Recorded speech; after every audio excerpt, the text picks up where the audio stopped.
have Sarah Hoffman of Green Dirt Farm on this week's Renew Gurus.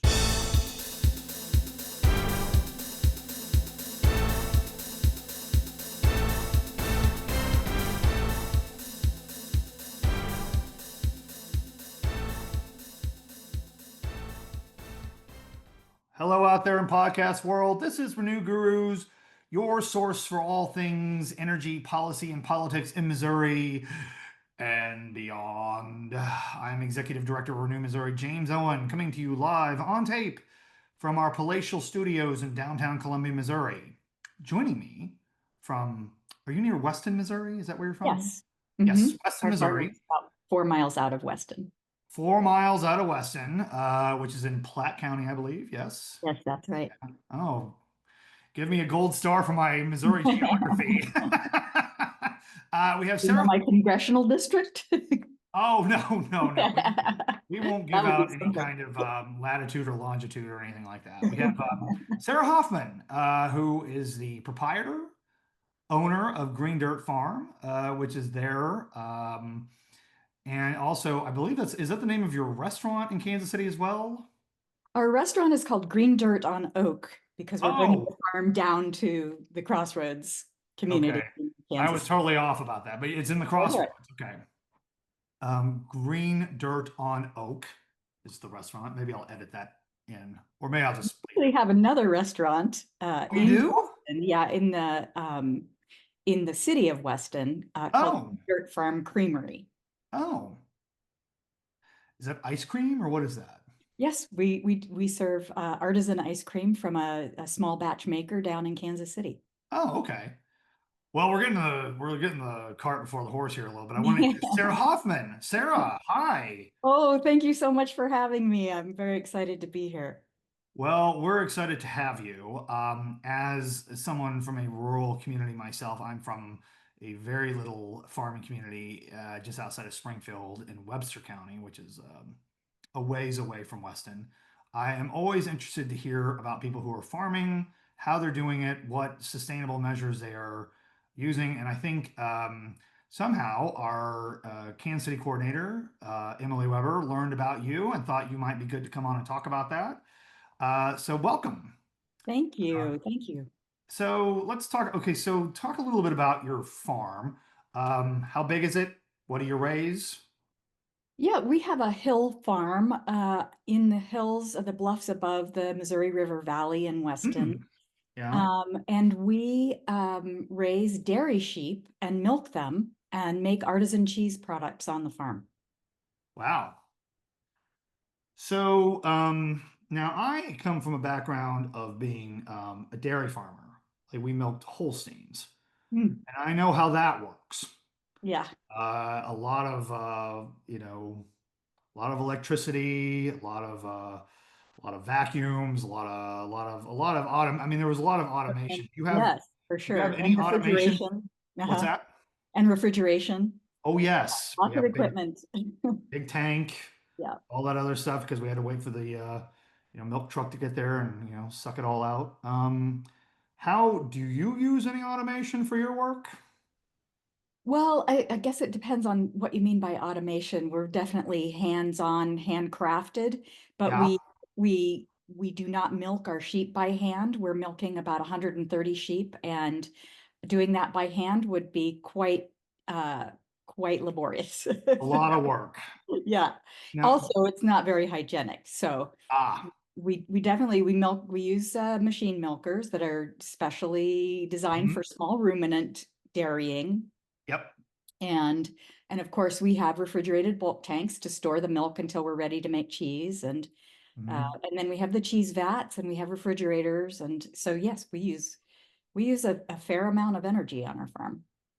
Well, how often do you milk them? Is that once a day? Is that twice a day? How Twice do a you day. Yeah, say again? I talked over twice you. a day. Uh-huh. In the middle of the seasons, we milk them twice a day, Okay. starting in the beginning of our season, which is usually around February. We milk twice a day until the end of the season. Sheep are seasonal milkers, so they naturally dry off in the fall as the daylight hours decrease. Ah, And we might go down to once a day milking in the late fall until they dry off. When they dry off, is that usually when they are expecting? They usually like that's when, Yeah, well, we usually breed them while we're still milking them, but right? then they get the winter to rest up before they have their lambs, and then we start milking them again. And then, okay, so and then how long do they do uh, what do they call baby lambs? I'm sorry. Lambs, lambs. Lambs, lamb. Yeah. Oh my gosh. No wonder I didn't survive an FFA. How long are they allowed? How long do they nurse? How long are they with their moms? Well, actually, they don't. We Oh, take okay. them off their moms pretty much right away and raise them artificially ourselves. Okay. And the reason for that is that they do quite a bit of damage to the ewes' udders, the Yeah. sheep's udders, if they're allowed to spend time with them. They can cause a lot of udder infections. And Mm, it's also much easier and more humane to wean them immediately and uh, feed them ourselves rather than have to take them away, a month sure. later. Sure.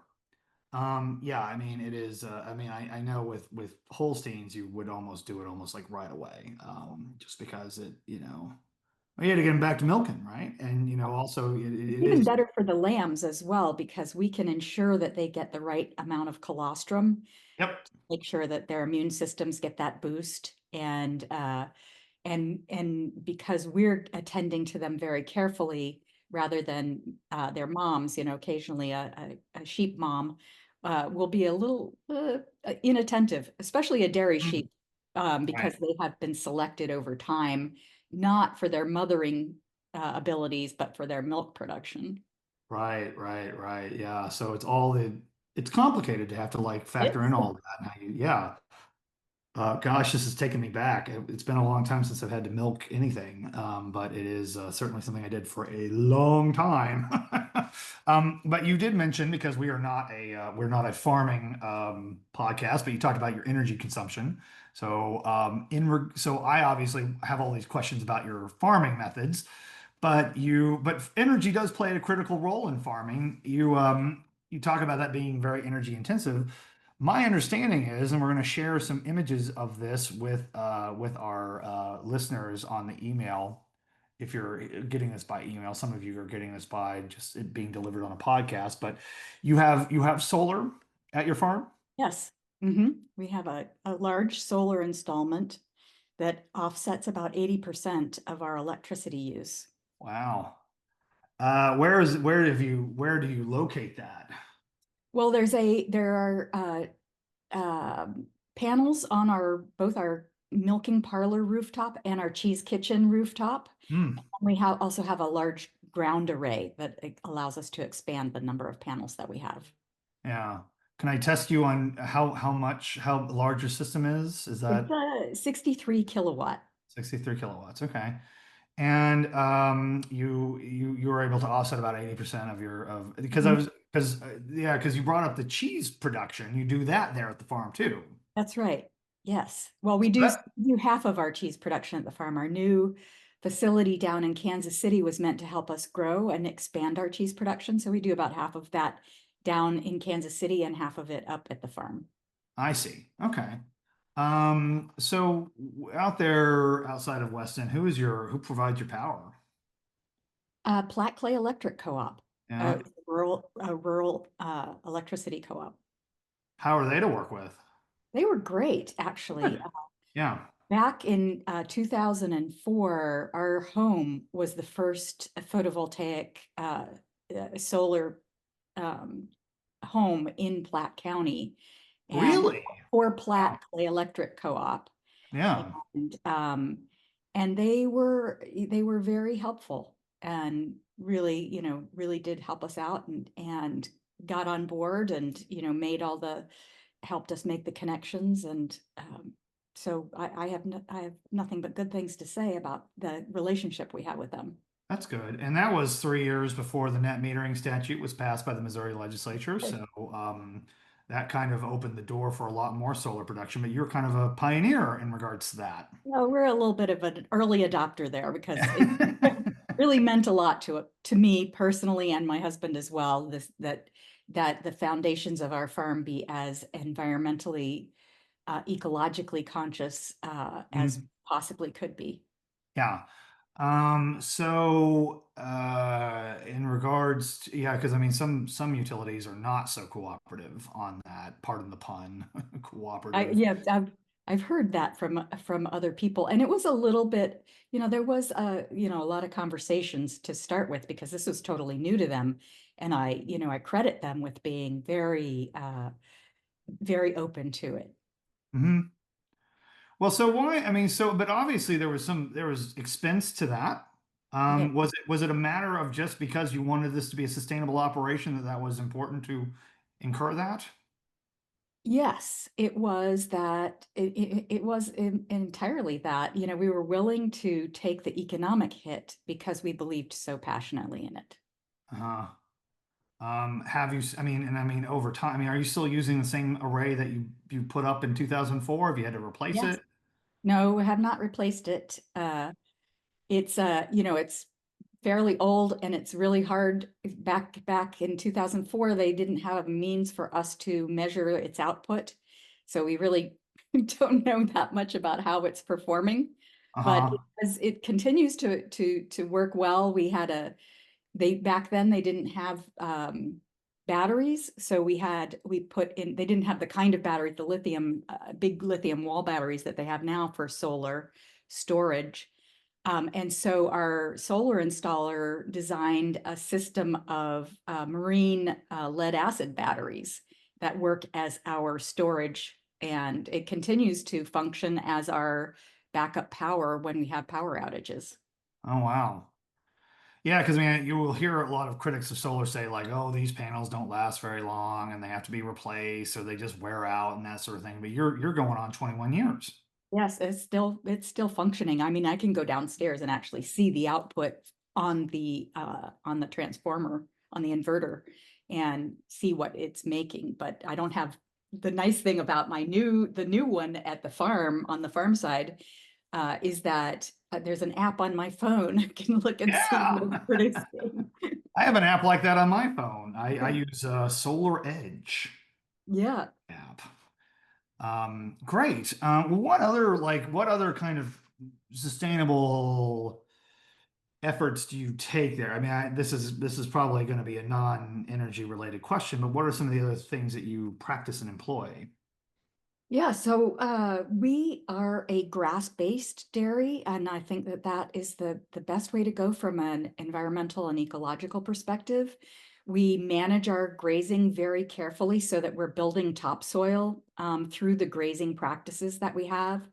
We have practices that maintain the biodiversity on our farm. We have a lot of, like I mentioned earlier, we're a hill farm, and so we have very highly erodible soil. So it's particularly the kind of soil you would want to be in pasture and be covered rather than it being good arable land. We're not taking Mhm.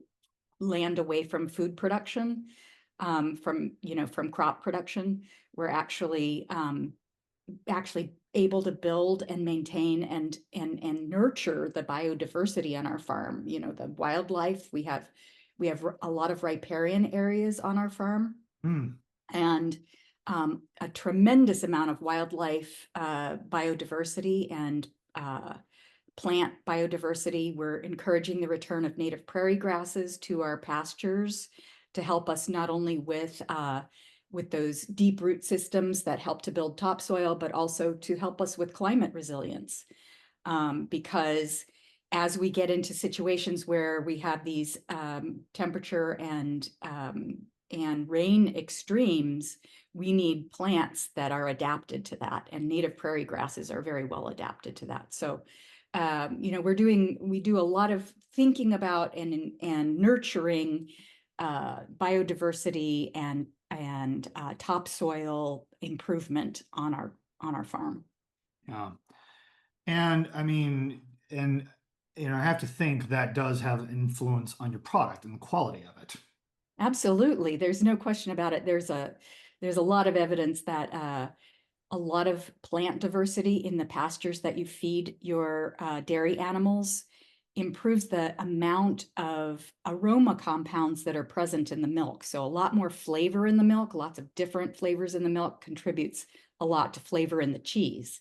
And that's Uh, really important to us as an artisan cheesemaker. right. So, and then, because now I'm just kind of generally curious about your operations. I mean, your cheese, your cheese making efforts there. I mean, how many types of cheese do you make? How long does it take? I have like a lot of questions about that. Well, cheese making is an absolutely wonderful activity, in my opinion. Of course, naturally Sure. say that, but it's a fascinating food product because it is a fermented product. There's a fermentation process that takes the sugar lactose and turns it into lactic acid, and that is a really important part of the cheese making process. And cheese making is really about removing water from milk so that it is preserved. And so basically what you're trying to do when you're making cheese is concentrate all of those milk solids so that as you take more and more water out of it, the longer preservation you'll have. You'll have much longer shelf life with less water in the milk solids. So I like to tell our cheesemaking students that the art of cheesemaking is all about removing water from milk. And so Mm, we have a variety of different techniques that we use to remove water from milk. We have a variety of different cheeses that we're making. We make from a soft spreadable cheese all the way up to a very hard, long aged cheese. mm. So we're making about 5 different cheese types. Um, and then uh, and we sell that all across the country. Oh, wow. So you distribute that, and then plus you have these restaurants. I mean, this seems like a lot of, I mean, I know. Tell me about probably nonstop working, right? it. Pretty much. Which I mean, like, look, when I was a farm kid, I mean, we milked cows twice a day, and then we didn't even make anything there. We just we just sold it, That's a and lot they of made work. That's a lot of work. It's a it. It huge amount is. to be on a dairy. We Yeah. have a friend who used to say that if he ever saw on somebody's resume that they worked on a dairy farm, he'd hire them right away. Yeah, well, it certainly has, as hard as it was to be raised there as a kid, because I was always just wanting to get off the farm and everything else. But I mean, I certainly Sure. do appreciate the work ethic it Yeah. teaches you. But so you distribute this. I mean, like, do you work with a distributor? Do you do that work yourself? I mean, what? Yeah, well, we have relationships with a few distributors. They're Hmm. primarily small, higher end product distributors, and a couple of larger distributors. And yes, we do all that sales and marketing work ourselves because there's Wow. nobody else that will do it. Right, right, right. There are brokers, but they cost an arm and a leg. Sure. Yeah. And then you also have you have two. I mean, not restaurant. I mean, you have this restaurant in Kansas City, and then you have this creamery in Weston. I mean, So the restaurant in Kansas City is a farm to table fine dining restaurant yep. with a casual daytime cafe. And Okay. our our restaurant up in Weston is a casual daytime cafe. We do sandwiches, we make cheese and charcuterie boards, everything in both restaurants. Really, the menu focuses on the products of our farm and the products of other local small Yeah. farms. So the menu is very heavy on cheese and lamb and Hmm. other local farm products. So, because then this kind of gets into because when you're at the farm, you have space and you have buildings that you can put solar on. With the Kansas City facility, are you trying to make efforts to run that off of clean energy or off of solar? Well, we just opened last year and we're still trying to get Oh, our our feet under us, so to speak, sure. our sea legs. Uh, Yeah. and economically speaking, but once we do, that is one of the projects that is very, very high on the top of my priority list, is to put solar on the roof there. Hmm. Same with Weston as well, or is that something that's kind of more long term? Uh, Weston, our building is surrounded by a lot of trees, and I'm not sure Oh, that yeah. that pay off. We don't have a lot of great space for a solar array, but I Mhm. will say that it's l- I haven't yet really explored Right. what it would cost, but I'm a little concerned given the current environment that we've lost a lot of the supports for Mhm. businesses to incorporate renewables into their models. It's going to make it an economically heavy lift. I'm worried about that. It is challenging times for sure. Yeah. But yeah, and I mean, you talk about the trees being there. Yeah, I mean, that's like one of the challenges that anybody is going to have. And I always like try to point out to people that there are solar ready buildings and there are some that are not so ready for solar. If you have a roof that faces the south and the west, you're doing great. If it's facing the north and the east, maybe not so great. If you've got trees, that's good for energy efficiency.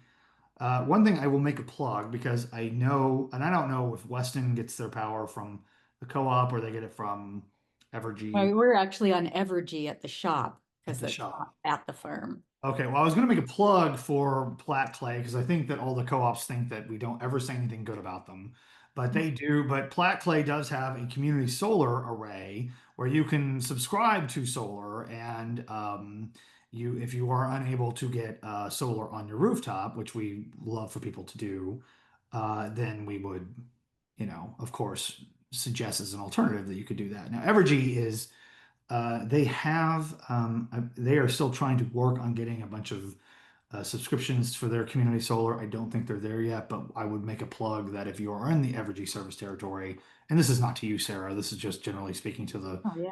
five people that are listening to this podcast. They are looking for people to sign up for their solar subscription as well. So there are ways that you can take advantage of that. Costs extra money, costs a premium, and certainly utility bills are not getting cheaper, as we know. And Oh. so that's a challenge for a small business as well. But yes, you mentioned the environment. I mean, had you been looking at some of these federal programs that were available initially but are now no longer there?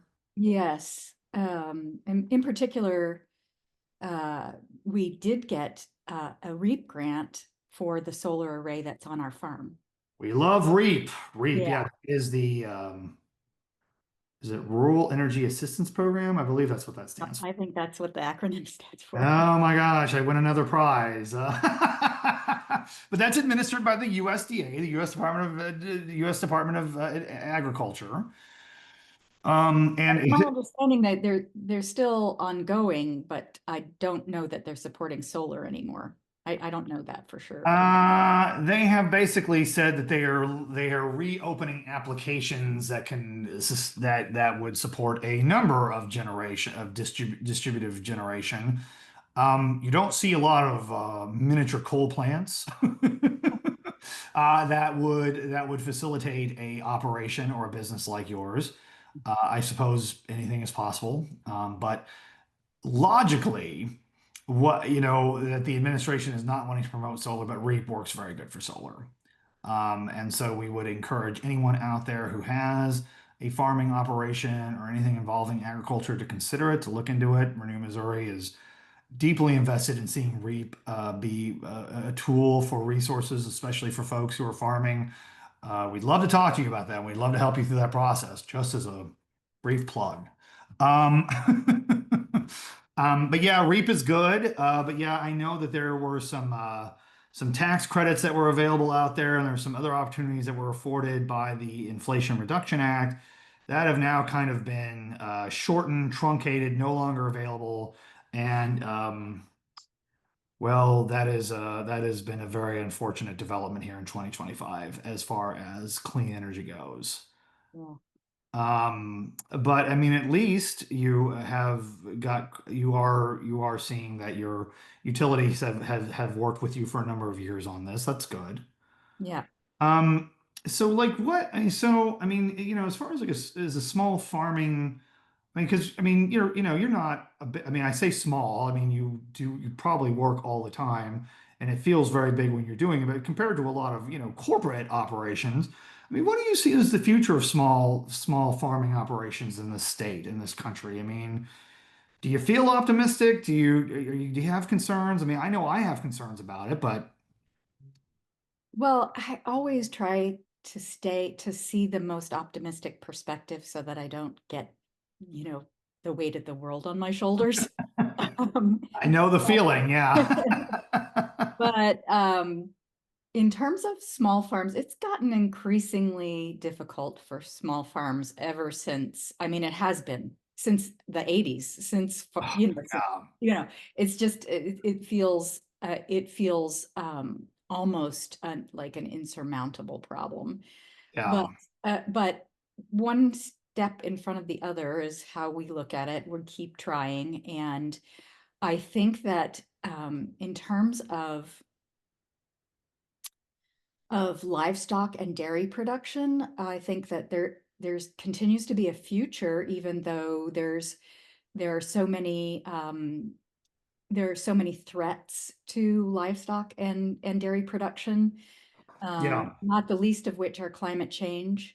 But I think that there are a lot of Yeah. ways in which we can preserve that history and tradition um, and still achieve our climate goals. And I see it as, you know, you know, we need the bigger farms, we need the corporate farms, we need the commodity farms to feed the Right. world. Of course. We need the small farms for pleasure and joy. Yeah. And we need the small farms to be producing those things that taste amazing, Yeah. because you're not getting amazing taste out of corporate food, out of commodity food. No, I don't think you go to the Sam's Club freezer to get deliciousness Right. necessarily.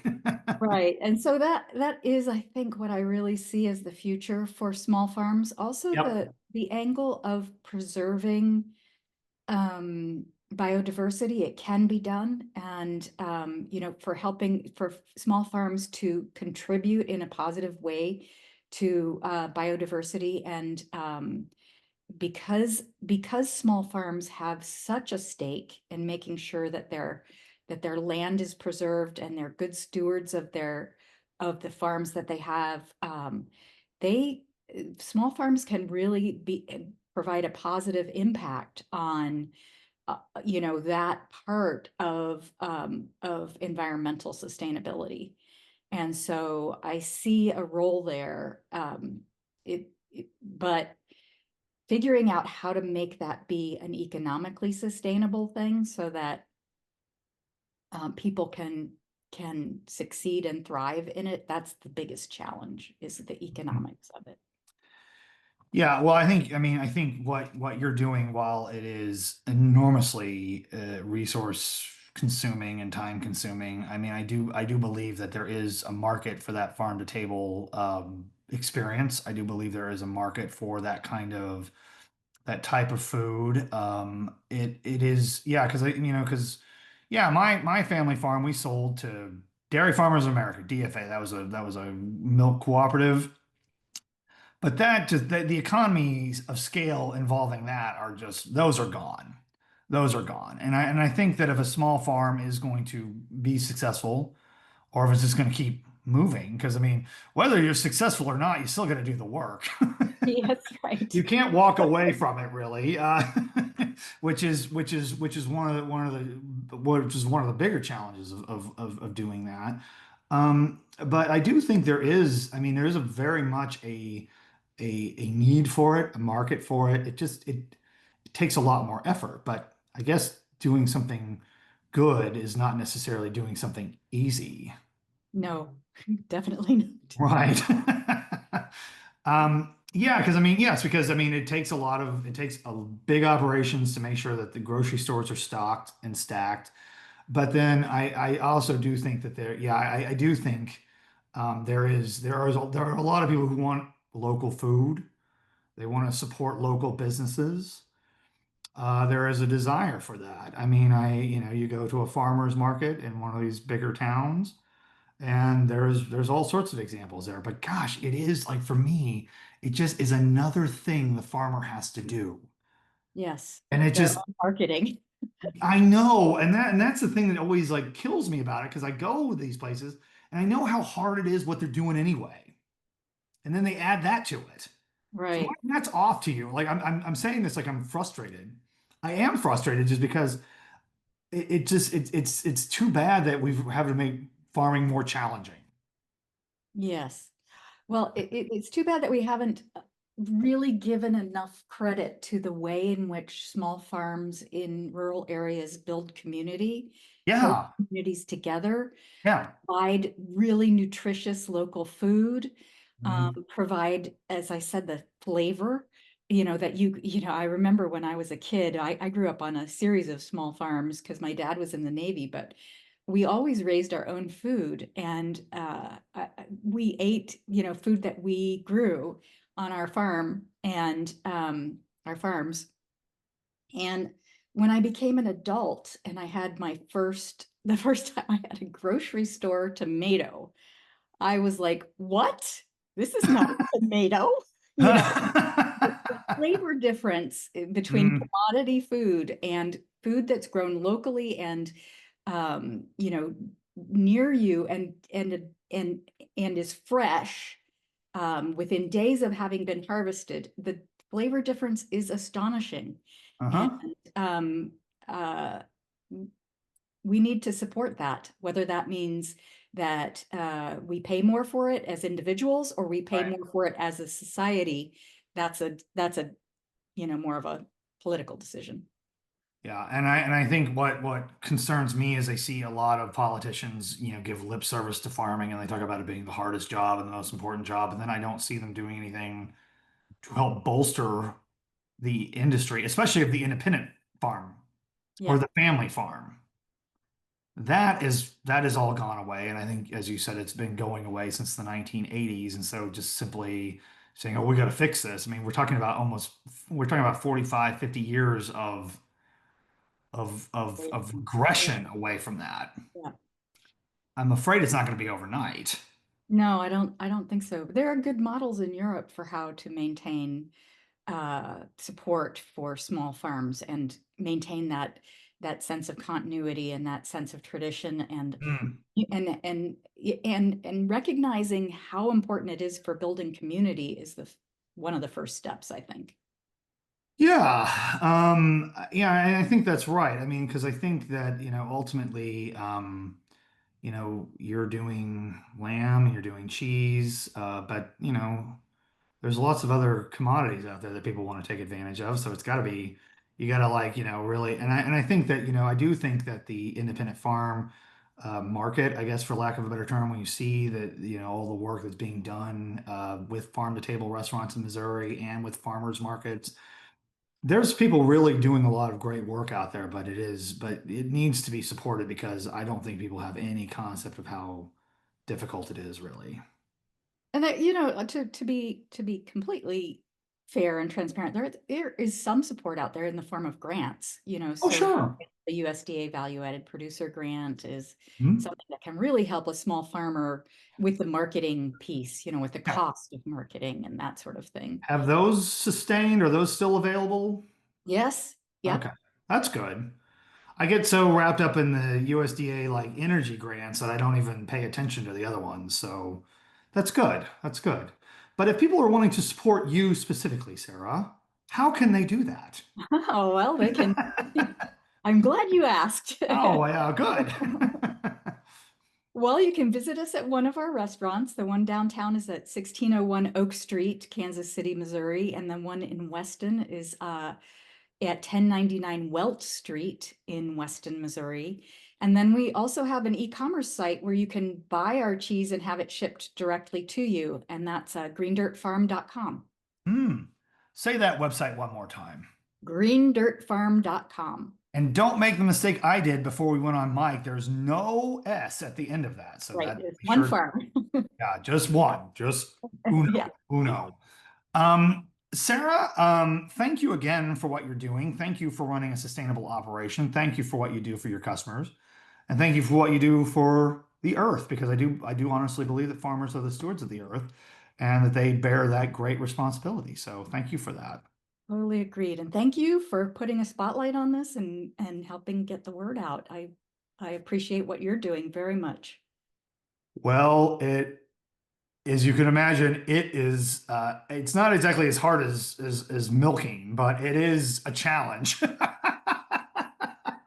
Uh, I will sometimes tell my interns, I'm like, I'm not shoveling cow manure anymore, but it certainly metaphorically feels that way sometimes. So but my back is certainly glad I get to sit at a desk. Yeah. Well, Uh, now that I'm older, I'm not doing the milking or the heavy chores anymore either. My daughter is our farm oh, manager. good. So And the my next husband, generation, the yeah, the next next generation has generation taken the. passes. It's great. Uh-huh. Yeah, I bailed on my farm. My dad told me to, though. He said there was no future in it. That's what my dad told me. God rest his Oh, soul. That's what he told he me. was not wrong. Yeah. He also probably realized I was just kind of an egghead and I probably wasn't, I would probably like ruin the place if I stayed. I don't know. So I went to law school instead. So that now I'm sitting here Well, talking there to you you. go. Yeah. And and just and I'm talking to all of you, and I just want to thank you all for listening. If you liked what you heard, please subscribe to us on any major podcast platform where you might get your podcasting. Otherwise, leave a review that helps amplify our message, and then share this on your social media platforms. On behalf of Renew Missouri, this is James Owen. I want to thank you for listening, and thank you again for all of your support. Talk to you next time.